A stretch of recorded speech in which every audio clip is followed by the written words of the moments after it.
had asking you questions before. Austin P probably won. Yeah. So this is great. Yeah, no, this is awesome. Fire away.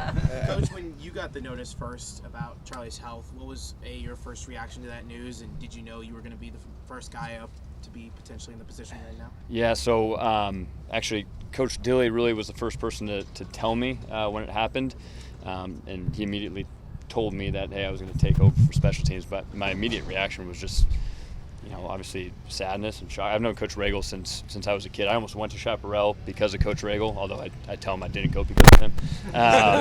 But known him for a long time, and he's a great man that loves this place and, more importantly, loves these players. Obviously, just for him to get right is going to be the most important thing. And he's a family man. He talks about his kids all the time and his wife.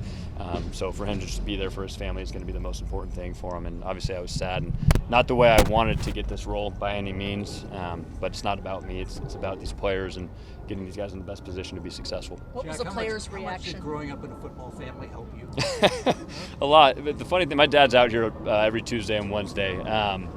He never pushed me to play football, to coach football. He's supportive in anything that I did. I was in the band, he would have loved it. But obviously being around that my whole life, that's what made me fall in love with it. And I think he is the ultimate relationship builder, more so than the X's and O's. His ability to create relationships at every level that he's coached has influenced me to do this. And for me, it's always been about the players and always will be. What was the players' reaction to Charlie having to leave and then you coming in? I know the players, they took it tough. They love Coach Regal. So for that to happen, he's more than just a special teams coach here. I think we all know that. And so the reaction was tough for them to deal with it, but I do believe that they trust me to be able to lead them. So that's what I'm going to do and get them in the best position possible.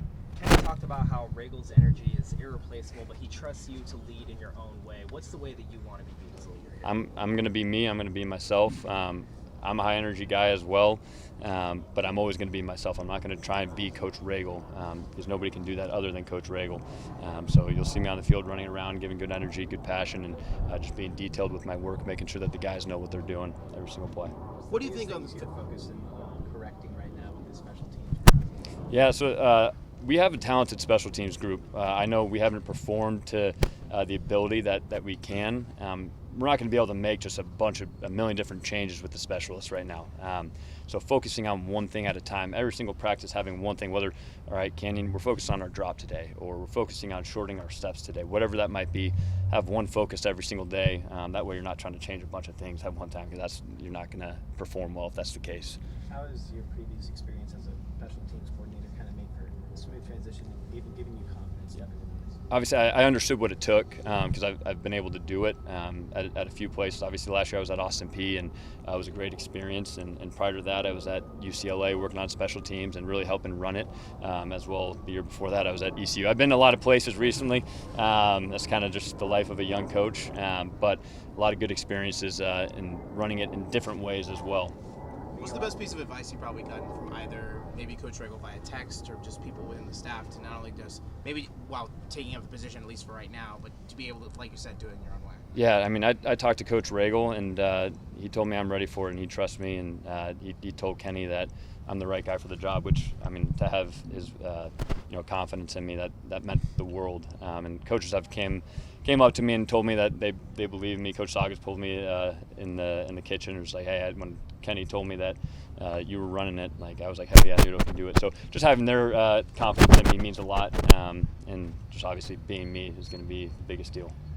You said you've been to a lot of places, but what did it mean when Kenny reached out and you get to come back? It meant the world to be able to get home. This is my dream job. To be at ASU is the dream, and my family's all here. My fiance's here.